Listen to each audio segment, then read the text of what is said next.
Without her doing Sankirtan, there was no question of Krishna seeing her extra endeavor.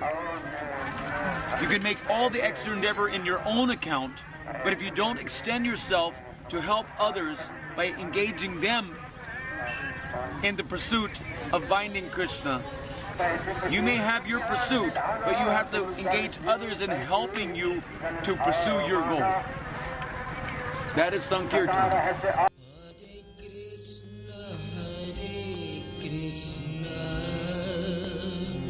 Krishna Krishna Hare Hare Hare Rama Hare Rama Rama Rama Hare Hare Hare Krishna Hare Krishna Krishna Krishna Hare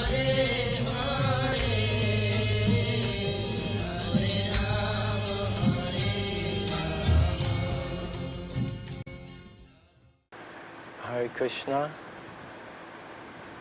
My name is Ekalavya Das. I'm originally born here in New York City, in Manhattan, in 1965, the same year that Srila Prabhupada came to America, here to New York. I first started chanting Hare Krishna when I was 12 years old. I was part of a children's musical of Hair. And they said, "You're the guitar player, you sing this song." So I had to chant, Hare Krishna, Krishna Krishna, Hare Hare, Hare Rama, Rama Rama, Hare Hare. There were no devotees present at the time. I just had to sing the song. Then gradually I started coming in contact with ISKCON. When I was 15, my sister gave me a Bhagavad Gita that she bought from a devotee here on the street in New York. And I went to Berklee College of Music in Boston. And while I was there, I visited the Boston Temple. It was the first temple I ever visited. Then, after I graduated from college, I traveled around the world, more than 25 countries, as a professional musician, and seeing what the world had to offer. And I found of all the things that the world has to offer, spirituality was the greatest boon and benediction. I joined ISKCON after receiving a Srimad Bhagavatam in JFK Airport from Revati Nandan Prabhu. And I joined ISKCON full-time in Ireland. I traveled to London. I was at Bhaktivedanta Manor for a few months. And then I was picked up by Padayatra, Europe. They're walking from Holland, Belgium, France, Spain. They were walking all the way to Moscow. While I was in Spain, I love that program. Chanting, dancing, sometimes 12 hours a day. While I was there, I met my spiritual master, Param Puja Lokanath Swami Maharaj. And Maharaj said, "Can you come to India?" And I said, "Sure, when should I come?" And he said, "Come tomorrow." So I managed to, with the mercy of the Lord, collect some Lakshmi, travel to India, and I was based in Delhi. From 1992 to 1996, I was based in Delhi. And Delhi is only a short stone's throw away from Vrindavan. So almost every weekend, I would go to Vrindavan. When I first came to India, first time in Vrindavan, it was Kartik, and I was serving my Guru Maharaj as his personal assistant during the day. Now, Aindra Prabhu, he had heard that I had a degree in recording, engineering, and production. So he was just about to make Vrindavan Mellows 2 and 3. So he called for me, and he said that, "Can you come and do the recording for our bhajan project?" So I was very happy to agree. And he said, "Okay, will start tomorrow night. Come to the temple tomorrow night when the temple shuts, at the closing of the temple around 9 p.m. Then we'll record all night long. So for several days I was recording all night long with him, and during the day serving my Guru Maharaj. It was a challenging yet blissful time. My first real encounter with him was the day of the recording. The recording was scheduled for that evening, but due to my nature or something inspired me that I thought I would go and see him before the recording started to make sure we had enough microphones to have some pre-production discussion. So around 10 o'clock in the morning, I went over to his room in the Brahmacharya ashram in Krishna Balaram Mandir. And I was going to knock on his door. I saw on his door, there were so many signs, like skull and crossbones, and like, do not disturb, under any circumstances, don't bother me, go away, stuff like that. I remember the skull and crossbones specifically. But due to my whimsical nature, I decided to knock on the door anyway. So I was like knocking and knocking and knocking, and all of a sudden the door like flew open, and it was Aindra Prabhu, and he was like, "What? What do you want?" And he was like furious, And I just was like, "Oh, I just wanted to see about the microphones and about the recording tonight." And he's like, "Just come tonight, Why are you bothering me like this, So I went away, and so that was my first like real interaction with him. Was Aindra's furious, fiery side. He had a very blissful and sweet side, like a rose, and he could also be really fiery, like a thunderbolt. Especially when something was coming in the path, in the way of his devotion, in the way of his service, in the way of his bhajan, in the way of his preaching. He was very much addicted to his devotional practices. Like it's said on the stage of asakti, one becomes addicted to the holy name of the Krishna, and one becomes addicted to devotional service, and one cannot bear to be separated from their connection with Krishna. So I felt like he was exhibiting this, that he was constantly in Krishna consciousness, and if anything came between him and Krishna, he would freak out. He would like really get emotional. I guess during this time of day, later on, as I got to know him better and our relationship warmed up a lot, then often I would go at that early morning time and chant japa with him. Not often, occasionally. And he would sit and he'd chant very quietly in front of his altar. And you couldn't really even hear the way he chanted japa. He would say, keep the chanting inside the mouth. He would chant very quietly. Like that. As time went on in Delhi, eventually I left my services with the Prabhupada Centennial, which was the reason I had traveled to Delhi. And I spent 3 weeks on the 24-hour kirtan party in 1996.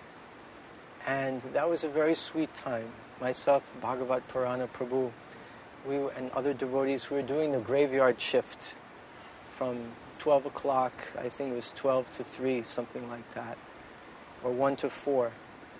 That was our shift. And in addition, I was doing 4 p.m. to 7 p.m. with Aindra Prabhu every day, which was very nectarian. So it was very nice being with Aindra Prabhu at that time, because he was cooking for his deities every night on this wood-burning stove that he had brought over from America, piece by piece, on the airplane. Big, heavy metal cast iron stove. And just one piece at a time, he had arranged to bring it over to Vrindavan. And he would cook wonderful preparations for his deities, especially Gaur Nitai. And he liked cooking for them preparations that the scriptures explain are Vedic, that they like according to the scriptures. Like he would cook neem leaves, fried neem leaves, and they were very crunchy, very nice. During that time it was very cold, and special honey was available in the market. People would bring, like salesmen would come to the front of Krishna Balaram Mandir. They would buy this special white honey and offer a lot of honey to Gaur Nitai and his other deities. And a big discussion came up, is it proper for renunciants to eat honey like that? And he said, I don't care, I'm going to honor the Mahaprasadam of Gaur Nitai, like this. So these were some early memories I had. Because so back home, very much interested to after the high school, join. I never came this thought in my mind. But after high school, joined in the military. The military people, they select me that time, and then supposed to go in the military. But by Krishna's mercy, they somehow or other, they missed me there. Like they told me to go check up your air and then come back in the camp. Supposed to come back there, but delay a little bit there from doctor. And then that way, I got opportunity and missed there and then connect with ISKCON. So how I connect in ISKCON is Pandharpur there. They have the big melas, yatras there, and from the Bombay temple they have tents there, Pendal programs, Devakinandan Prabhu, Sridhar Maharaj, Loknath Maharaj, and some of the many others devotees. They just start to pack up, going back to Bombay, because I never saw the programs, I never read a book, and then I don't know anything about the Prabhupada. But simply by that same time I was looking like to join in some of the societies, but I don't like other societies. And then I got attracted, which is Devakinandan Prabhu, he was telling about life and how you have to live, and then how you can make your life successful. So that is the mercy appear there. Other Maharaj, Loknath Maharaj and Sridhar Swami also was standing in different group and then giving guidance to student. And then one of them asked them questions, is possible I can join? Yes, why not? They just told me you can just come with us. Right now we are leaving within an hour. And then I didn't tell anybody, which is my family, people's friends came from the village. I didn't tell them anything, and my luggage was in my guest house room there. I didn't tell anybody, I just leave with my clothes and then sit down in the bus. Then I don't know where I'm going. What I'm doing and where I'm going is supposed to tell the people, because I'm going now, leaving them, and then something just happened. They bring me in Bombay and then they give me service. First service in the restaurants, just wash pot. There's a cleaning and wash pot, and then it's 1 month, and then they told me you have to sleep outside. There's a training, because they need to know the serious person. He's want to do the chanting, and then 4 principles, all others are ISKCON rules. They want to just make sure he's serious. So 6 months sleep outside, and daytime do service in temple, and then whatever service they give, I did that, and then that's the way I got qualified for the initiation. And then Gopal Krishna Maharaj chose, and then he gave the initiation 1983, and then 1985 he gave me the Brahman initiation. During that time they gave me service for the travel around, and then to preaching and book distribution. And a few of the other devotees, Hira Panchami Prabhu there, they gave me one small minivan. Now, they did a great job, like all around the India, Himachal and South India and Madhya Pradesh, everywhere I went with other devotees, cooking every day, like daily sadhana, Mangalarti. And we have one deity, which is a Sachi Suta's name is like, that deities came to Aindra Prabhu, sitting in the room, that after. That deity with us, who I used to worship, I used to do the dressing also. That's Chaitanya Mahaprabhu and Nityananda Mahaprabhu is a great, wonderful deity. Then in bus, 1 year I did the worship seva, and then Well, I liked the way it seemed like Aindra Prabhu would do similar flow of kirtan on a daily basis. He had similar tunes from time period to time period. And they would be like in the moods, starting slow, like separation of Radha and Krishna, and then hope coming together, and then sambandh, meeting, and then ecstasy, and then coming apart again, and melancholic. And his kirtans would move in waves like this. I remember he personally taught me how to play the kartals, which was a very wonderful experience. He told me which shop to go to buy the kartals. And he said, when you get the kartals from the shop, take them to a drill walla and have them drill just like a little bit bigger hole. Because then you can put a little bit wider cloth in the kartals so you can hold them more nicely. And he showed me how to put the cloth in so you get the maximum width of the cloth. And there's a special technique. You like put them in and pull them as much as you can, and when you can't pull them anymore, you see the spot and you take it out, and that's the spot where you tear it, like that. And I was wondering why the kartal wallas, they don't make the kartals with a bigger hole. But then when I was in Navadvip, I was buying kartals, and they sold them to me by weight.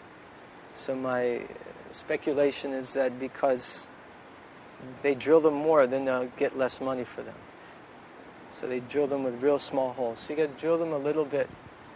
So I purchased these kartals, and then he taught me how to, tie them around the hands. There's a special technique like that, and different kartal rhythms. And he was showing me different sounds that you could get from the kartals by playing different sides, and playing in the middle or playing more and more on the side, and how to get the maximum color, different textures from playing the kartals.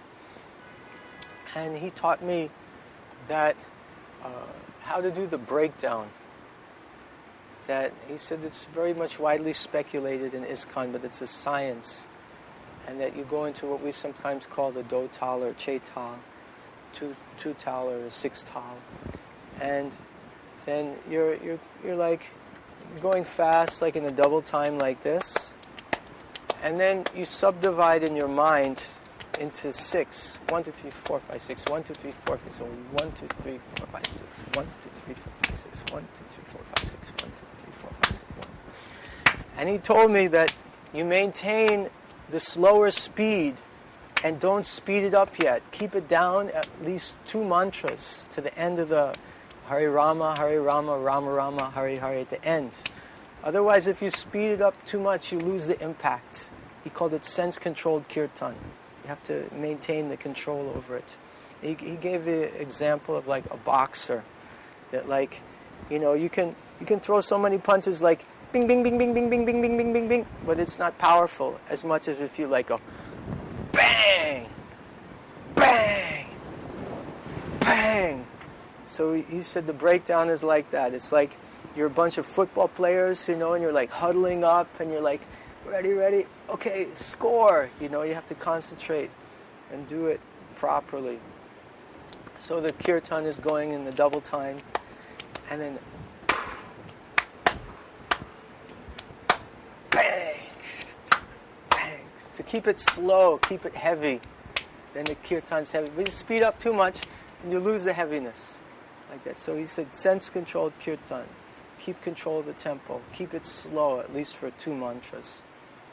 So that was quite a prominent piece of kirtan information that I've kept with me through to this day. the first time I met him, he's a very fired up and excited devotee, and then I don't have much association with him, but usually he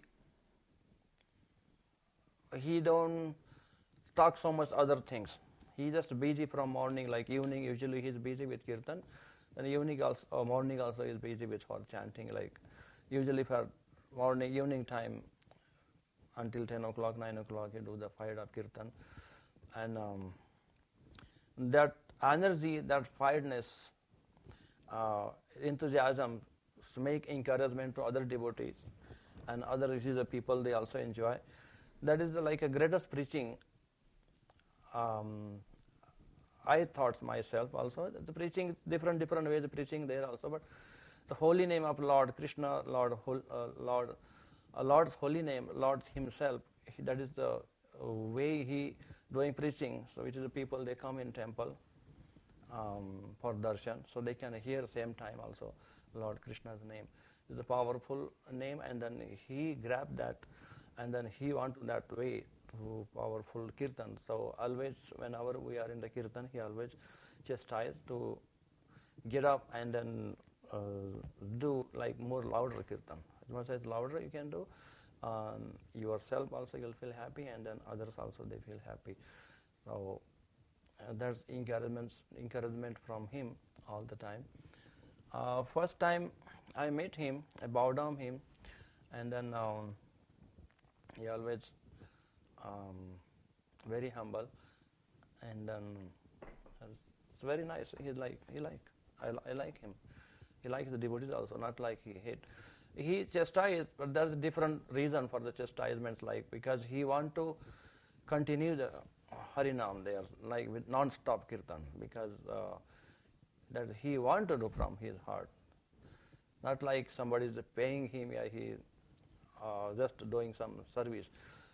Somebody want to do like from heart, that's different, and somebody is doing from the like, if you pay them, that's the different, automatically you can see it. Like some different temples, like when we pay like salary, that kirtan energy is not like fired up. It's just slipping away some different way. We see whenever we go from the different temples, like it's not like fired up. So, but here is Aindra Prabhu himself. Like he is a great personality, and then I like his personality, which is the way he used to do, and then that I grab from him. I don't know how to do kirtans. I learned from him a little bit from Bombay also myself, and some other devotees also they helped me how to play harmonium and this and that. But many others like tunes and kirtan quality I learned from Aindra Prabhu. So that's very, very grateful gift for me from him. Well, every year, since for many, many years I was serving Param Puja Lokanath Swami Maharaj, every year Maharaj would spend entire Kartik in Vrindavan.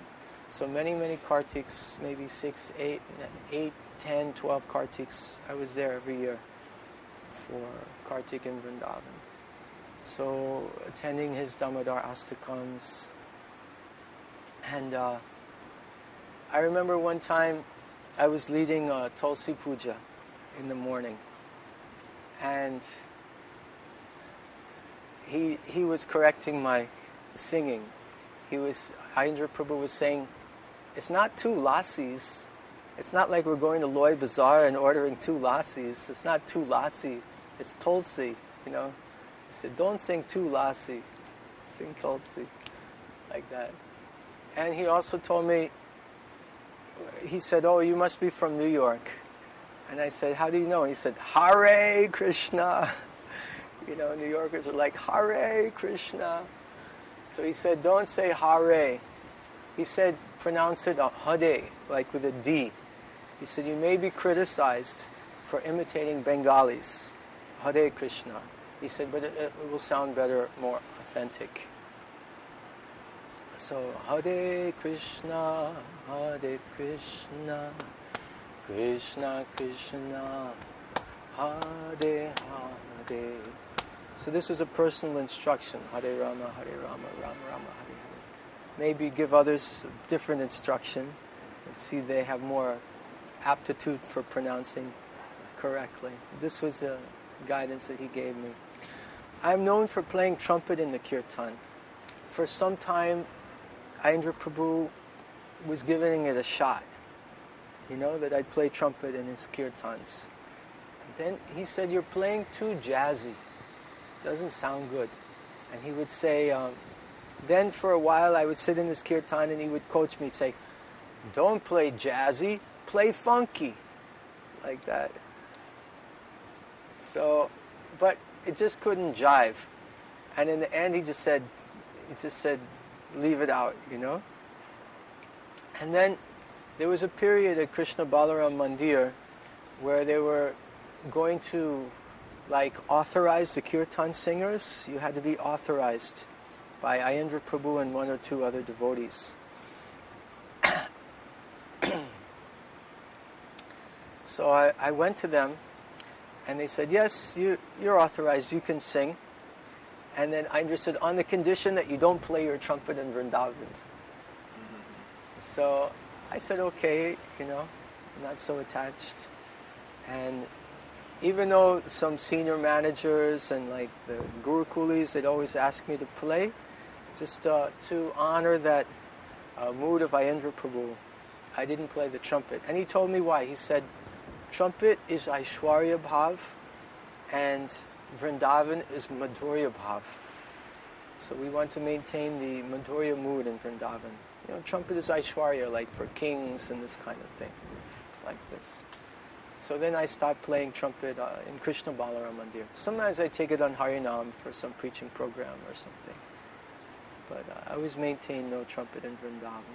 You guys need to learn different tunes, different melodies, or only Hare Krishna Mahamantra. He always chastised other devotees. So we asked him, so how we can learn? Can you teach us? So first time he told, no, find some teachers and then I go there and then learn from there. But sometimes he tried to show him also, or show us like how to sing a tune and how to play harmonium also. We know how to play harmonium, but that specific tune, like how you can use, he himself he show also.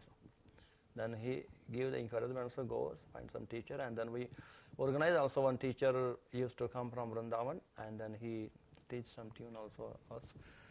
So it's not like he don't give the encouragement. He give the encouragement also for us, all other devotees also. Well, the nice thing was that I'd come every weekend practically, and Aindra gave me a lot of mercy. He was very kind to me, and I would ask him a question in his room, and he'd answer for 2 or 3 hours. And this happened on many, many occasions. One of them is recorded also. Video is there on YouTube. That's the one I interrupted by accident. You remember, I was knocking also. Oh yeah, that was you. They swung the door open. Andrew looked like real mean. You were sitting there recording. He doesn't like being interrupted in his devotional service. Yeah. So I remember, because I had the graveyard shift also during that period of time. So what I would do is I'd stay up with Aindra Prabhu up until 1 o'clock in the morning until I had to go for my shift. So that was good. We get like between 9 p.m. to 1 p.m. of discussion. And I was a relatively new devotee at that point, but still we would read many Vaishnava Granths, Goswami Granthas, about, Raghunath Das Goswami, Gopal Bhatta Goswami, Krishna's pastimes with the gopis, pastimes in the boat festival, and very, very intimate things. And he would share his heart with his mood of worshipping Sri Ananga Manjari as being his worshipful deity, worshipful Lordess. And his desire, we could sense his desire to enter into that sangha, enter into that mood.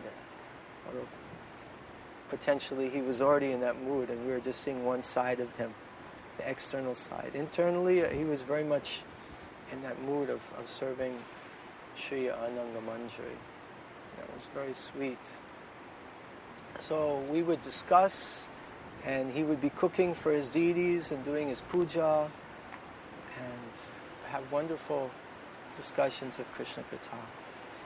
He called me, he said, you should come and stay here in Vrindavan. You should join 24-hour kirtan. So I told him I'll ask my Guru Maharaj for his permission. So I went to my Guru Maharaj and said, Gurudev, could you please give your blessings, I can serve Krishna Balaram in Vrindavan in 24-hour kirtan party. And Aindra gave such a sales pitch, whatever service you do in Vrindavan, it's thousands of times magnified. One kirtan you do outside Vrindavan, you get thousands of the benefit doing inside. So I was inspired by his enthusiasm. So my Guru Maharaj said, actually, better that you go someplace where there's no kirtan and do kirtan there. There's already kirtan in Vrindavan. So I went back with this message to Aindra Prabhu. Aindra Prabhu seemed fairly disgusted. And he said, okay, follow your guru. You follow your guru. Go ahead, So I continued having nice association with Aindra whenever I had the opportunity. And in, I think it was 1998 or 2000 or 2002 or something, the GBC gave us blessings to do a World Holy Name Day, which later became World Holy Name Week. So there was a team of Param Puja Lokanath Swami Maharaj, Param Puja Janananda Goswami Maharaj, and my humble self. We were asked to take care of this global project. So Aindra Prabhu had come to Mayapur for the Panchatattva installation and those kirtans. So we were leaving, it was Lokanath Swami Maharaj and myself, we were leaving to the airport, and Aindra's flight was late, so we were together in the airport with Aindra Prabhu. And we told Aindra Prabhu we'd been given this mandate by the GBC, and I begged Aindra Prabhu, please give us your blessings so that we can spread the holy name all over the world like this. And Aindra Prabhu just turned to me and said, just do it! And don't talk about it, just do it. So this was very much Aindra Prabhu's mood, get into action, just not so much talk is required, just get into the service, offer the service to Guru and Krishna, offer the service to Prabhupada, and promote this chanting of Hare Krishna, Krishna Krishna, Hare Hare, Hare Rama, Rama Rama, Hare Hare. And then whenever Aindra Prabhu, like that times, I remember Aindra Prabhu always, there is Ramji Vai Satsang Bhavan. Whenever like from the West Bengal, from Bengal, some devotees come there and then they do just one day, 24-hour Harinam. So that time myself and Aindra Prabhu always asked me, hey, you want to come to listen some kirtan? So, and who's going to do my seva here then? No, don't worry, I can just change the schedule. So you want to come with me? So I used to go with him and with the recorder, small recorder in Ramji Vai Satsang Hall, and just sit down and listen some tunes. He grabs from there. Like that time he also want to grab some new tunes, new melodies, and then for the sing for Krishna. So sometime I used to go with him. And Seva Kunj, Radha Damodar Temple, Ramji Vai Satsang Hall, and a few places we went. I went with him, and then he, when the devotees they start to like, they're like standing kirtan. They just stand up round, and then with dancing way they used to do. So Aindra Prabhu also stand up and he used to dance. He asked me to, can you just sit down here and record some different tunes? And I like to dance. So he used to dance. He used to dance. He has like excitement, not only for the doing kirtan, but he liked to hear also from other devotees. There's that famous one where one chowkidar stopped like the evening kirtan around 9 o'clock, and Aindra Prabhu went personally to that chowkidar and he said, if you ever stop that kirtan again, I'll kick your ass.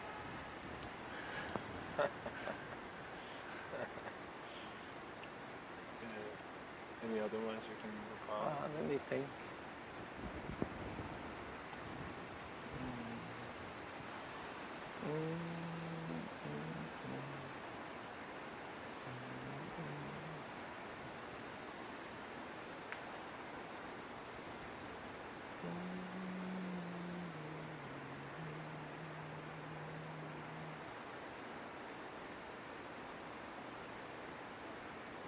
I do remember one time when a devotee had 24-hour kirtan man had service on the kirtan party, and he'd been invited to a sannyasi's home to do kirtan there for some get-together.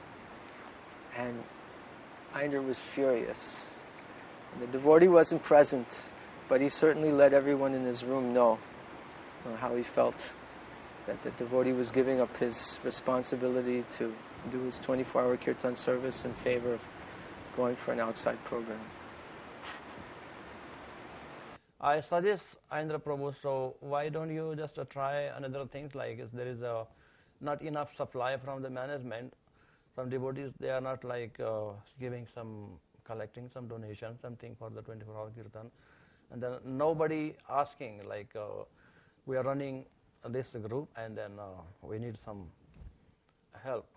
Nobody asked by some devotees, they themselves they want to give something, so they give, and then Aindra Prabhu buy them clothes and toothpaste and soap and whatever they necessary for the medicine, this and that.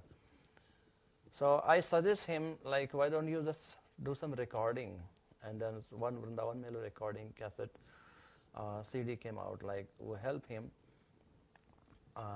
I told him to we just go studio and then get some recording out, and then we can sell this recording, and then we can maintain the 24 hours. We don't have to depend on the management. We don't have to bother them. So we need this. So then he liked that idea, and then he thought, okay, we can sit down and do recording here. I don't want to go studio there because we have to take all the devotees there, come back here, and then going back, coming back. It's too much. It's wasting time here. Why just sit down in room and then do? So just coming out the CDs take like 15 days, sometime 1 month. Just every day one tune, every day set up, every day 3-4 devotees sit down and then set up. So himself he did that recording. This came out, the beautiful recording CDs came out, and then there is Aindra, Krishna, and myself also. We sing some tunes, and then we sell the CDs, and then a lot of CD we sell actually. The people like, devotee like, and when our Sankirtan parties go out, also we give them CDs also. So Aindra Prabhu got from their little fund to maintain the 24-hour Kirtan. From there, he feel little like secureness. So this is the best idea. So then after every year he like to record some CDs. Yeah, I heard some of Aindra Prabhu's classes in Krishna Balaram Mandir. And I loved his realization about Damodar, Mother Yashoda trying to tie Damodar and not being able to. And then she would call the other cowherd ladies and tell them, bring ropes, this rope is not long enough to tie up Gopal. So all the other ladies would bring all the ropes in Gokul. And then he gave such a nice realization that this is actually the real meaning of Sankirtan. That she was worshipping or she was interacting with Gopal herself, but then she called all the other cowherd ladies and cowherd men to bring ropes and participate in serving Gopal. So I really appreciated this realization of the meaning of Sankirtan. Also I got chastisement many times, because when you're not playing kartal proper, you're not playing kartal on the rhythm, and then if you're not singing louder, then you get chastised right away there, right in temple, right up front of GT, in front of people. You don't care for anybody. You just give you there like a big. So, but for myself, I never mind, because even like I get the slap from devotees, that is blessing for me.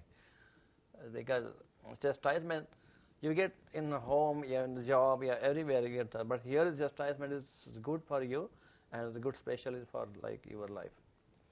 I heard about Aindra Prabhu's departure. It's like very, very painful for me, and I think I heard about it through the email, the Facebook, the Dandabats like this, and it affected me a lot. And he's, since the time of his departure till today, which is 2012, middle of September, I still haven't had the ability to go to Vrindavan. Although I'm based in India, since the time of his departure, just I could not bring myself to visit Vrindavan without him there. Probably he would want me to go anyway. He told me I should spend every Kartik in Vrindavan because he said, you think you're so cool traveling around and preaching, then the powers that be of ISKCON, they'll see you traveling around, they'll give you a stick, and so you're running around like this. He said, but you should spend every Kartik in Vrindavan, he told me.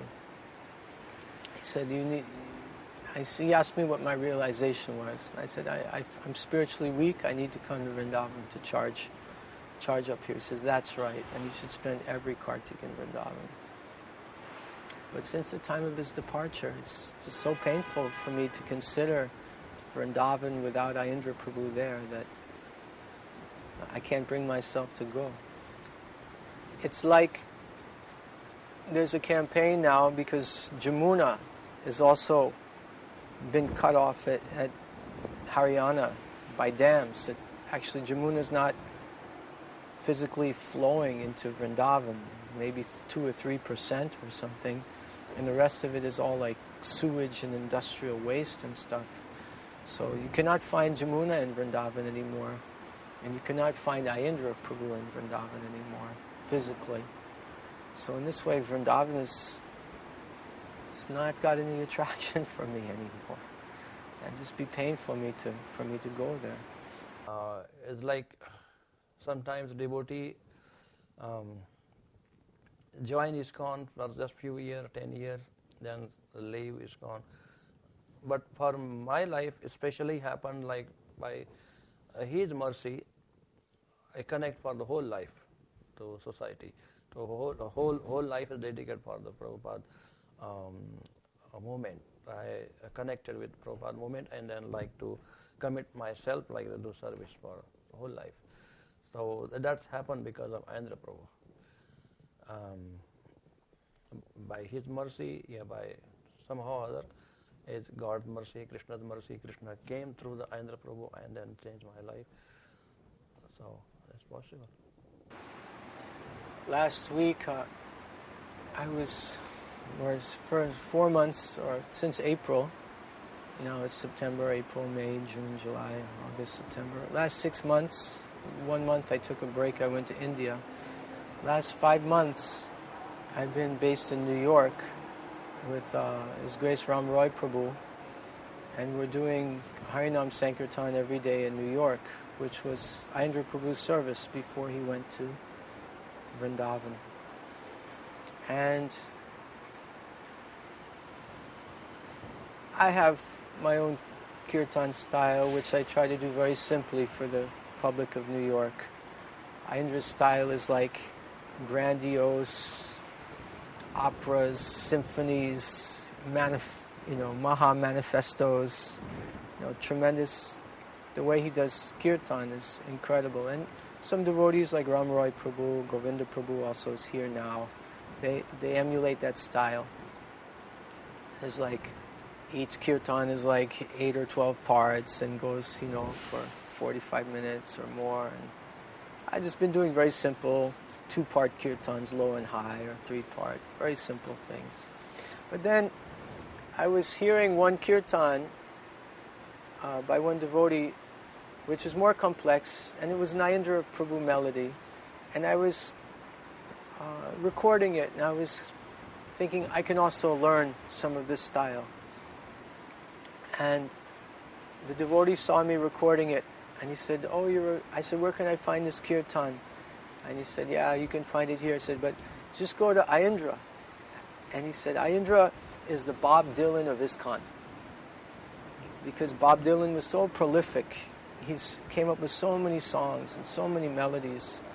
And Aindra Prabhu's contribution to kirtan in ISKCON is like immeasurable. It's very vast, It's oceanic. And anandam buddhi vardhanam pratipadam purnamrita svadanam. It's oceanic, it's expanding. And even his kirtans are expanding today as devotees continue to learn them and study them and perform them for the pleasure of Sri Sri Radhe Shyam. So I feel that Aindra Prabhu's contribution and position as a kirtanacharya in ISKCON is solid, is timeless, is more than substantial, and devotees will remember Aindra Prabhu and perform his kirtans and be inspired by him and his example in devotional service for many, many, many generations to come. Thank you very much. Hare Krishna. Sripad Aindra Prabhu ki jai. Srila Prabhupada ki jai. Tagore Premanande. Hari Hari Bol.